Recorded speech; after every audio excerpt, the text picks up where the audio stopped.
Salam sejahtera buat sahabat KP dimanapun berada. Kali ini ada Mbak Ruri yang akan berbagi kisahnya. Sebelum ke cerita, jangan lupa like, comment, subscribe, dan aktifkan notifikasi untuk selalu mendukung channel ini.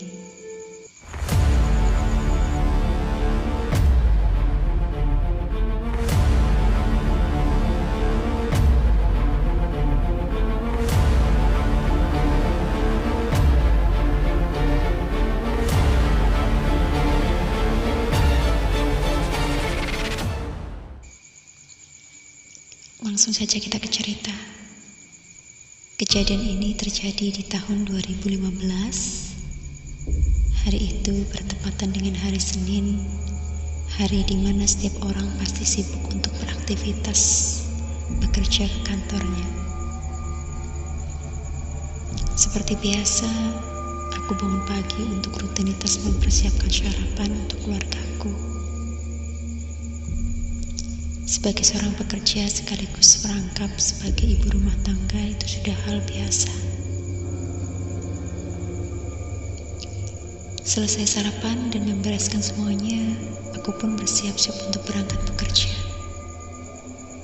Tiba-tiba HP ku berbunyi, tanda pesan masuk. Saat kubuka notifikasinya, ternyata pesan dari teman kerjaku yang mengingatkan agar aku tidak lupa membawa pesanannya.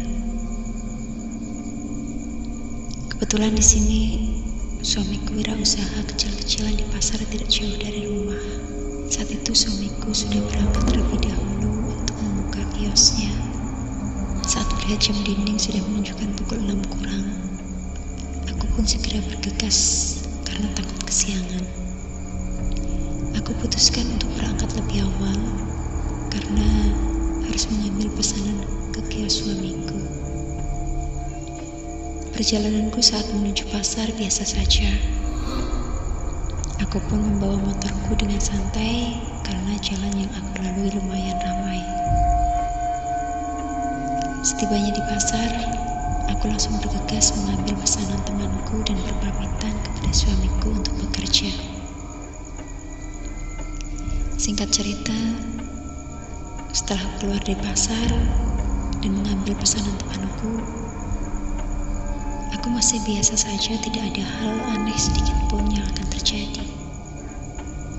Perjalananku lumayan lancar. Jalan yang tadi aku lalui sudah mulai sepi. Saat kulirik jam di tanganku sudah menunjukkan pukul 6:30 kurang. Untuk mengusir rasa sepi, aku pun mulai bersenandung lirih. Dan jalan yang tadi aku lewati sekarang benar-benar sepi, tidak seperti tadi pas aku berangkat ke pasar. Karena saat aku berangkat bertepatan dengan para pedagang yang akan berjualan. Tak ada hal yang aneh di jalan ini. Sepanjang jalan, aku hanya berpapasan dengan satu pengendara motor saja. Selanjutnya, aku harus menyusuri sawah dan kebun para warga. Di sini aku pernah mendengar rumor kalau jalan yang aku lewati sedikit pingit atau angker. Memang aku akui, di pinggir jalan terdapat pemakaman umum. Mungkin itu yang membuat kesan mistis kalau melewati jalan ini. Dan jalan ini ramai hanya di pagi hari. Itu digunakan oleh para pedagang yang akan berjualan. Walaupun awalnya aku tidak percaya dengan rumor tersebut, sampai akhirnya kejadian ini pun terjadi. Aku baru mendapatkan bukti dari kemistisan jalan ini. Saat sedang santai mengendarai motorku, tiba-tiba motorku terasa berat. Kejadian ini tepat saat aku melewati tempat pembakaran batu bata. Aku berpikir mungkin ban motorku gembes atau kurang angin. Aku pun mencoba menengok ke belakang, siapa tahu memang kurang angin atau gembes. Tapi ternyata normal-normal saja. Kemudian aku melirik ke arah kiriku. Ternyata letak spion motorku agak bergeser ke bawah. Sambil menjalankan motorku dengan pelan, aku pun mulai membetulkan letak kaca spionnya. Saat dirasa sudah pas, sambil melihat ke arah kaca, aku baru sadar dan terkaget. Ternyata dalam pantulan spion motorku ada orang yang duduk di jok belakang motorku. Dengan buru-buru, aku pun membalikkan kaca spion ke arah semula. Siapa yang tiba-tiba memponceng motorku sebagi ini? Pertanyaan itu muncul di benakku. Anehnya, wajah si pemonceng tak kelihatan dengan jelas olehku. Aku sedikit tidak percaya. Akhirnya, aku pun memberanikan diri sedikit menengok ke belakang, arah kananku untuk memastikan kebenarannya. Ternyata benar ada yang duduk di jok motorku. Saat itu, bulu kuduku mulai meremang dan badanku agak terasa berat. Aku hanya bisa berdoa sebisaku. Aku melirik ke arah jam tanganku. Di situ terbaca jam 6.35. Waktu seakan berhenti dan terasa lambat berjalan. Aku mencoba tetap berpikir tenang dan menjalankan motorku dengan hati-hati. Sekali lagi, aku melirik ke arah samping kanan.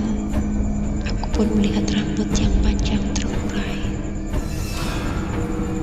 Tak ada bau amis atau busuk yang aku cium. Yang ada hanya bau wangi bunga kamboja. Mencoba keberanianku kembali, aku mulai membenarkan letak spion kaca motorku untuk kedua kalinya. Ini aku lakukan karena rasa penasaran dan alih-alih membetulkan kaca spionku lagi, sesekali sambil melihat apakah dia masih ada atau sudah pergi. Saat kaca spion sudah tegak, aku melihat pantulan wajah perempuan itu tersenyum padaku. Wajah datar, muka pucat yang aku lihat. Ternyata tidak seperti ekspektasiku. Aku mengira akan melihat penampakan yang mengerikan dengan muka hancur, tapi ternyata di luar dugaan. Aku juga berpikir, mungkin dia sosok jin atau hantu yang kesiangan pulang. Ternyata bukan manusia saja yang sering kesiangan. Makhluk astral juga bisa kesiangan. Kulirik lagi jam di tanganku, ternyata masih sama yang menunjukkan pukul 6.35. Secara logika, seharusnya aku sudah sampai di perkampungan, tapi ternyata jalan yang aku lalui terasa panjang. Aku berdoa dalam hati sebisaku, semoga berpapasan dengan pengendara motor yang lain yang melintasi jalan ini. Di saat mulai menuruni jalan yang agak menurun dan sebentar lagi akan melewati pemakaman, tiba-tiba aku melihat dari arah depanku ada sepeda motor yang akan melintas. Walaupun kelihatan masih jauh, tapi aku merasa lega. Alhamdulillah, aku pun bersyukur dalam hati.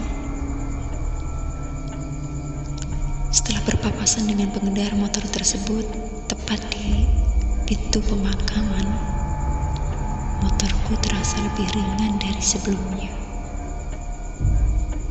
Ternyata saat aku melihat ke arah spion lagi, perempuan tadi sudah tidak ada. Dia entah turun di mana dan menghilang di mana, aku tidak tahu. Mungkin dia sudah turun di area sekitar pemakaman pas bertepatan dengan pengendara motor tersebut. Semoga pengendara motor tersebut tidak mengalami kejadian yang sama denganku. Dan sepanjang perjalanan menuju tempat kerja, aku hanya bisa beristighfar sambil tersenyum. Aneh, ternyata di pagi hari masih ada hantu yang kesini.